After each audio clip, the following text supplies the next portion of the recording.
Anytime I hear inconsistent income, the first thing I'll ask is, would you prefer that your income be more consistent and predictable, even if it wasn't as much? Mm-hmm. Because Valid sometimes question. that consistency and that predictability, there's a value to that. Being able to gauge whether they are okay navigating the unknown and the variability from Hmm. month to month, or would they like to actually manage something that's a little bit more consistent, a little bit more predictable?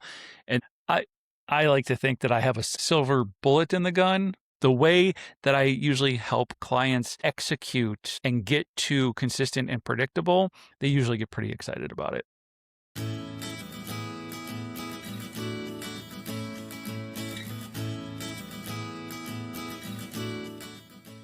Welcome to the Christ Centered Stewardship Podcast with your hosts, Maria Casillas and Nino.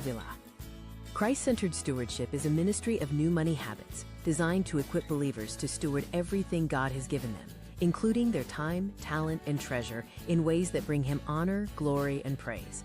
You can join our growing community on Facebook and submit your questions to podcast at newmoneyhabits.com. Now, to begin today's episode, here is Maria Casillas and Nino.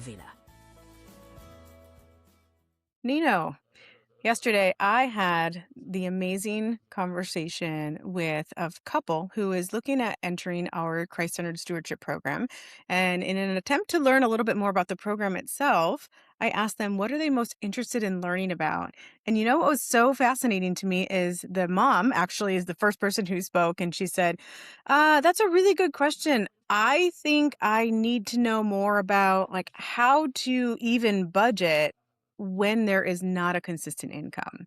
So, with your permission, I thought it would be a really great opportunity for us to just kind of talk about that. I did have an opportunity to pull a little bit more from them, and I was very intrigued by the direction that the conversation went. But even before we get into that, I'm going to ask you, is this something that you've heard a lot of people talk about that is an issue for them, having an inconsistent income? Absolutely. And it's one of my favorite topics to discuss because if we sit down with entrepreneurs or just somebody who's running a small business, whatever that is, or I can even apply the same principles to somebody who might wait tables and work for tips. Hmm. But this idea that you have an inconsistent income doesn't mean it has to stay inconsistent. There's actually a process by which you can make it a consistent and predictable income. And I love talking about it because I've experienced it firsthand, considering that we run a small business and I do other freelancing work on the side. And so definitely I talked about this topic with many of our clients because so many of them, at least one, if not both, in the couple were some type of entrepreneur, whether plumber, electrician, uh, own a small repair shop, whatever it is. It comes up a lot. Yeah, I agree, and I actually have a friend who he does financial coaching as well, but it is his entire income. Like that is the source, his only source of income. His wife used to bring in a little bit, but she now no longer does. And so he and I have had countless conversations about what does that look like? And one of the things that's come up is that his personality is one way and it's very different than my personality. And so our bent are they're definitely different. And the way that we would set up a process would look a little bit different as well. So I'm actually curious to hear a little bit about what you would do as a process for that. But before we even get into any of that, I want to just tell you that what was so interesting to me is that it was the wife who actually said that this was an issue.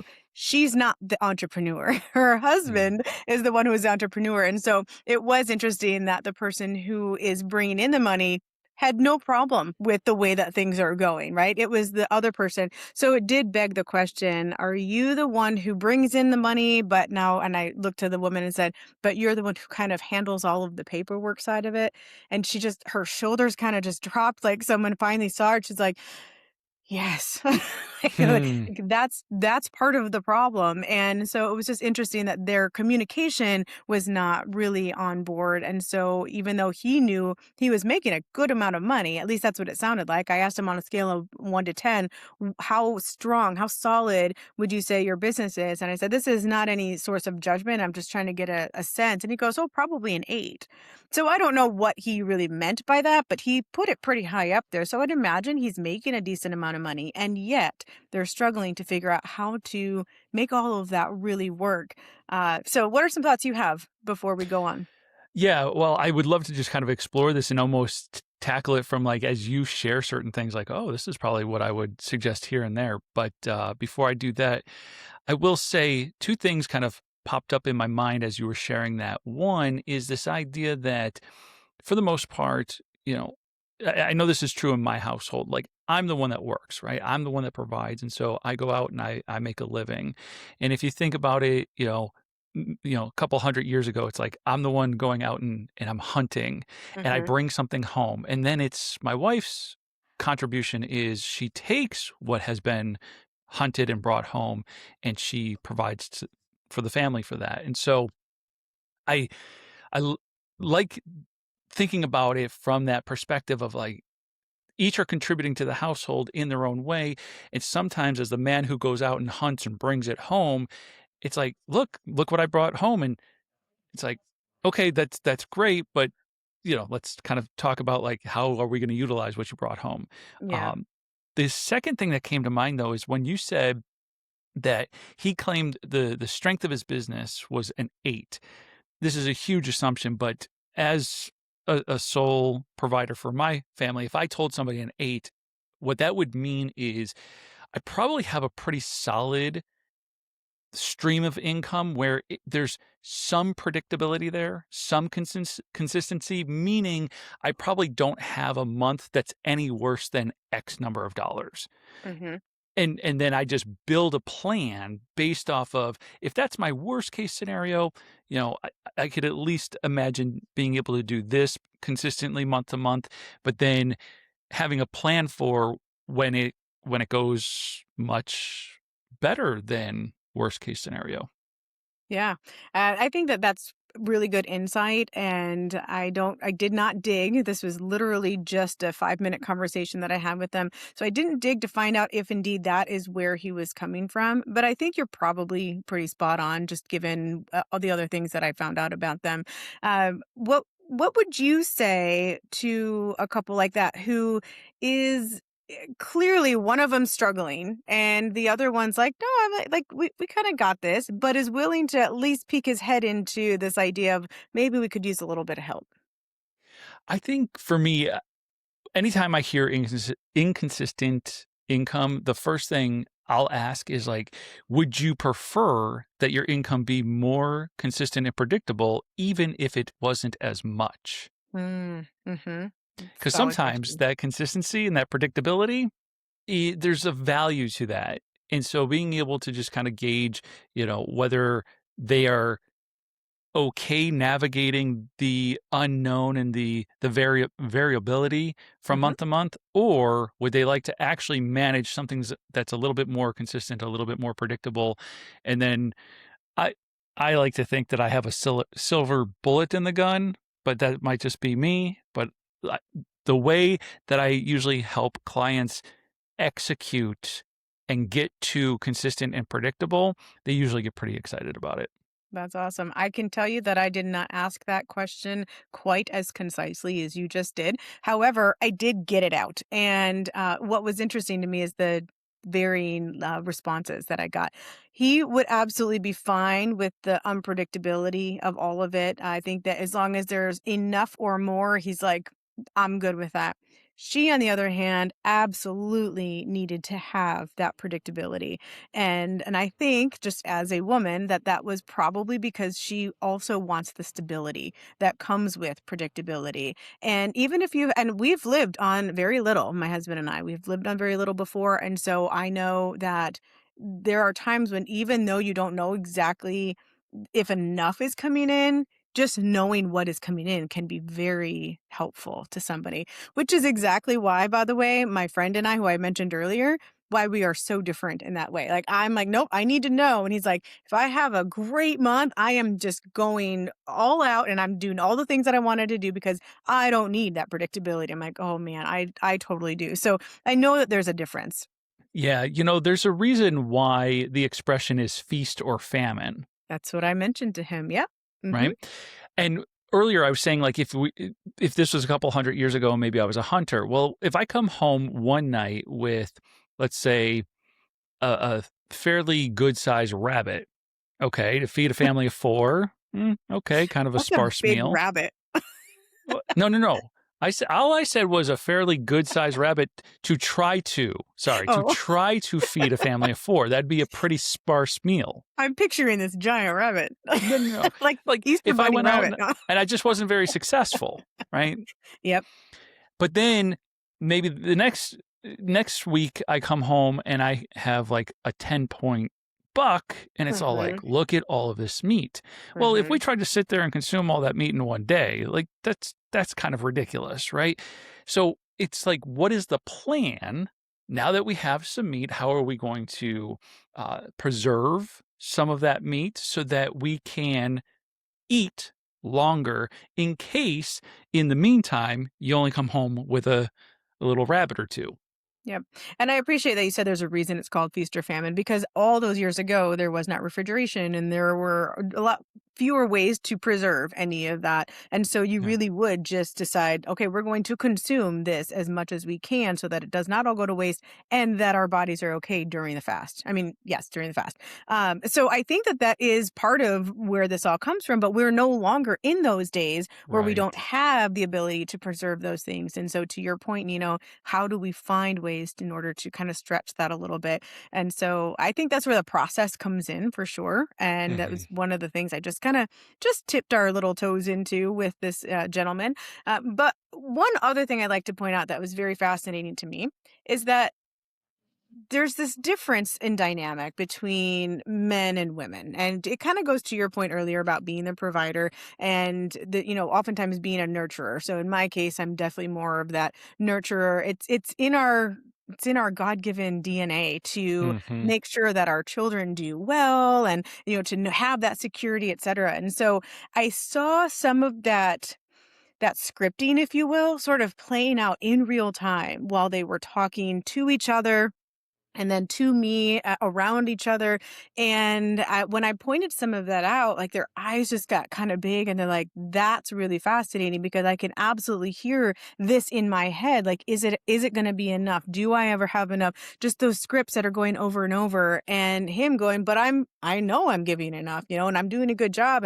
And also when you are an entrepreneur, oftentimes your monetary results tend to be a reflection, or at least we think it's a reflection of our own value, right? And so it's very important for him to go, no, I got an 8 going on over here. Maybe he really only has a 4, but he really wants to make sure it looks like an 8 to somebody else. And I just think that that's really interesting that we have all of that going on in our heads, and the way that we think and the way that we feel about ourselves and about our situations really do affect how we end up behaving with money. Yeah. I would love an opportunity to meet this couple and sit down with them and do what we do, right? First, it's about being able to identify some of those things that we already think and believe, right? Yeah. He thinks and believes he is bringing more than enough home, and that doesn't mean he's not. It's just, let's take a look at what she thinks. Oh, this is really inconsistent. Like, yes, it is enough, but it's also inconsistent, and it just makes it harder for me to plan and kind of know what I'm doing, you know, next pay period, next month, whatever that looks like. Um, with your permission, and we don't have to do it right now, I'd love to tell you a little bit about what I do with clients to help them kind of see that they can make their income consistent and predictable, but he can still have the major wins of being able to, as you said, your friend earlier wants to do all of these things in a particular month when he has a good month, but there's a way to do that and have some consistency and predictability to your income every month. Yeah, I would absolutely love to talk about the process. Right before we do that, though, I just want to point out that uh, what this does, and I have a feeling you're going to touch on this process, this part of it. And one of the things I love about what New Money Habits does is that we talk to the pay period rather than to the full month. And I bring this up solely because when I was talking to them about this, they don't have a pay period, right? Because they're Mm, their only solopreneur. And what it did, Nino, was it allowed for them to have a discussion as short as 30 seconds at least, where they go, I don't know what I prefer. Do I prefer to get paid once a month? Do I prefer to get paid, every other week? Do I prefer weekly? And it just opened that door for discussion between the two of them. What are some of the differences that you have, and how can we create this process in a way that serves both of you? And so I hope that you'll touch on that as yeah. well as you're discussing your process. Yeah. So the very first step in the process is I like to have clients sit down and figure out on a on an average month. So we do have to start with some generalities and then we'll get into some specifics. But generally speaking, in a given month, what does it take to operate your home? Because if you're going to put yourself, let's say, on a salary, on like a monthly salary or even a biweekly salary, you have to know how much you need just to clear everything. Yep. Okay. So, step number one, figure out what the average month is costing. I'm going to just use some made up round numbers to try to keep things easy. Let's imagine for a moment that their household expenses, rent or mortgage, car payment if they have it, all of that, let's just say $5,000 a month on average. Well, now he knows he's got to pay himself at least $5,000 a month or more, depending on how the business is doing. So you start there. Once you kind of know what it is you need every month, then step two is determine, do you want to do that once a month? Do you want to pay yourself biweekly on the 1st and the 15th? What kind of cadence and rhythm might you want to get into? And as an entrepreneur, I've had seasons where I preferred biweekly, and then I've had seasons where I've preferred monthly. And in fact, I'm back to, I love once a month. Once a month, I get to just pay myself and then take care of all of the household stuff. And then that's it. I'm not thinking about it again. So, but you have to figure that out for yourself. And once you do that, you might start to ask yourself, like, okay, I need $5,000 to run the house, but maybe I have some debt I'm trying to eliminate. Maybe I have a savings goal. Maybe I'm trying to do some other things. And I'm making way more than $5,000. So what then? Well, now you're actually looking at, since you're only taking home 5,000, let's say you had a $15,000 month. It's like, okay, what do I do with the $10,000? There's a couple of things you can do, but my number one, when I first sitting down with somebody, I say, let's start a retain earnings account. You are going to retain these earnings for future months in case for some reason you didn't bring in $5,000. But what's really cool is if that's your worst case scenario, let's say like, I'm making $5,000 a month or more every month, no problem. Well, then you also establish a bonus structure and a frequency around those. Maybe you give yourself a bonus once every 3 months, so once a quarter. Maybe you do that twice a year. Maybe you only do it once a year. I got to a point where for me and my household, every 3 months, I'd look at what's going on in those retained earnings accounts and say, okay, I always want to have $20,000 on hand. There's $40,000 in this account right now. I'm going to take a $20,000 bonus and I'm going to do all the things that I would have been doing over the course of those 3 months that I didn't do because I just wanted to make sure that I was preserving some of that income in case things went sideways. So that's the start of the process.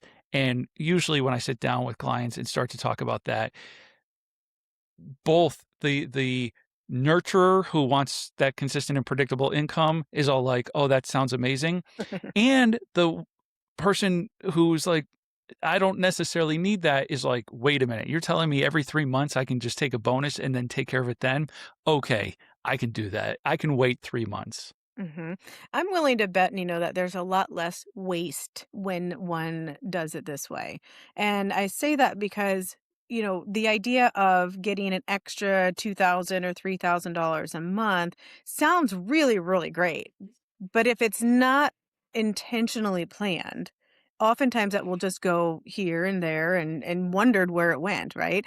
But if Hmm. you are taking a $20,000 bonus, like I could think of a few things that would be really exciting to do with a $20,000 bonus or a $10,000 bonus or even a Hmm. $3,000 bonus, but it's happening at a given time. I mean, this is why, regardless of how one believes or thinks about the tax refunds, when people get it, this is why it's so important to them because it's like this one lump sum that they're like, oh, and people who will just go to their grave defending the idea of let the government take a little bit of my money every month so that they can hang on to it, even if it's interest free, because I want that for savings. I want to be able to do something with a lump sum $3,000 rather than $20 extra a month because I'll just waste it. This is the same idea, just on a much bigger scale. Yeah. Yeah, and I used some pretty, large and kind of radical numbers there, but it works, like I said, even with somebody who works on tips and maybe they're paid hourly. I'll usually work with them on a week to week basis, and it's all like, what do you need to operate your household and your expenses for the month? Let's divide that by 4. Okay, so each week let's try to get here. And what a great method so that when they have a really good week and there's some extra, they just tuck that away for a week. They look at the next week, like, "Oh, I'm coming up a little bit short, but you know what? I have some in savings that is going to cover the deficit, and so I can pay myself the same amount this week that I paid myself last week because I've implemented this, like, what I like to call retained earnings account." Yeah, I actually really like the terminology you use there. And I know that you were just randomly throwing numbers out, so I'm not going to hold you to this formula, but I'm Yeah. curious to know if there is indeed a formula that you use in order to decide what is the amount you'd like to keep in the retained earnings. So when you were talking, you said that somebody, is typically bringing home about $5,000 a month and that you always want to make sure there's $20,000 in there. Are you looking at, I don't know, essentially a 400, a 4-month retained earnings to keep there, or was that just random numbers that you happened to throw out? Yeah, that was just some random numbers that I was throwing out there, but, there's usually some formulaic approach, how many months of earnings, and I always like to make it about the income, not the expenses, right? Because it essentially what this becomes, if you're an entrepreneur, this becomes your payroll expense, Yes, sir. and so the question becomes, like, how much do you wanna have on hand for payroll expenses? Do you want 3 months? Do you want 6 months? And those are usually the 2 that we're kind of working with is either 3 or 6 months, Okay. but somebody might land on 4 months in the middle. The other reason I threw out $20,000, and this is just kind of a side note, is I'm a firm believer that, like, by the time you get to $20,000, unless your household expenses are $20,000 a month, after that, it's like that should all be parked in a high yield savings account, so at least it's making you 3%, give or take. But beyond that, like, get it into the market, get it working for you in a bigger and better way. So that's kind of just the reasoning why, like, I don't go normally bigger than 20,000. But Okay. yeah, 3 to 6 months. Okay, depending on their needs and their desires and what's going to work best for their family. Yeah, I think the only other thing I would add is that when doing this process, and you didn't eliminate this, you just didn't make specific mention of it, but when you're talking about this, I think it's so important to involve the spouse. And I Mhm. say that because the entrepreneur themselves are probably the ones who are really going to be doing all the bookkeeping and stuff, unless they hire it out. But they're the ones who get to make the decisions about how much money the business itself needs. And so I think that since they're doing that, there's like this natural desire to go, oh, well, I can just make these other decisions as well. But there's such a fine line between the business and the personal stuff when you're an entrepreneur. They tend to bleed into each other. And I would just caution you to involve your spouse in the decision-making piece of what does the family need in order to run on, especially if in the case, as it was with this couple, the woman is the one who was doing most of the actual paperwork and that heavy lifting, where the husband was the one who was bringing in the actual dollars. And so that's not the case for all couples, obviously, but it is important to know how do people feel in a certain way? What are some of those emotional needs that they have, not just the physical, here's how much we need to have to cover these particular bills. Yeah, I think it's really important that obviously there just be a lot of transparency in all of that and good communication around, what are we trying to accomplish here? We're trying to accomplish a consistent and predictable income. What does that look like? How much do we need? And it's not just about scraping by either Right. month to month. Maybe your expenses are $5,000 a month and you want to just build in some margin there and you're like, "Okay, well, the business worst case scenario, the business brings in 10 anyway, which is double what we need. So why don't we just bring home 6? Will give us that extra 1,000 to you know, have some buffer, and maybe we want to make progress towards some of those things that we don't want to wait the 3 months to kind of pay out a bonus or whatever." Hmm. So, I think, yeah, definitely sitting down, having, just healthy conversations about what are we trying to accomplish here, right? So Yeah. so so it starts with some goal setting. What are we trying to accomplish? How do we think we can go about doing that in a way that we both feel like our needs are being met? Yeah, really, really important. Yeah. And as you're talking, I'm remembering that she also brought up debt, one of the other pieces. You could just tell things were swirling around in her mind. Mm, But she's like, yeah, like at what point do we use the extra money to pay off debt that we had, and when do we not? And so just this whole idea of not having a plan, it just you might have way more than you ever thought you needed, but because you have no plan in place, it never feels that way. It just never feels that way. My daughter actually, we were just talking to her about how we want to start charging her rent, and that's what that could be a conversation for a whole nother episode. But in the conversation I had with her, I said, "Look, this has nothing to do with you not making enough money. In fact, you make more money than you need right now, but you always feel like you don't have anything because there's no actual plan. There's no money going out for these different things. And so in your mind it's accumulating, but it's you've already said none of it's mine. I owe this person and I mm, owe this for student loans and I owe this and said, but you don't owe all of that. And so until you start getting into actually paying those off, you're always going to feel like it's never yours. It borrows to the mm, lender, right? So it's just yeah. that's just another really subtle way that that stuff creeps in. And so with this individual, this couple, she was just like, I don't even know when to do that. And so that's one thing that came up while you're talking. The other is you mentioned if you're making more than the $5,000, but I've noticed that a lot of couples have the opposite problem. They sit down, they realize that every month they approximately need $5,000 and maybe their business is only bringing $4,500. Mm. And like, well, what do we do with that? We like, what do we do with that? That gives us that motivation to go out and find something else. Go find something to, put next to that decent sized rabbit that that you went out and killed.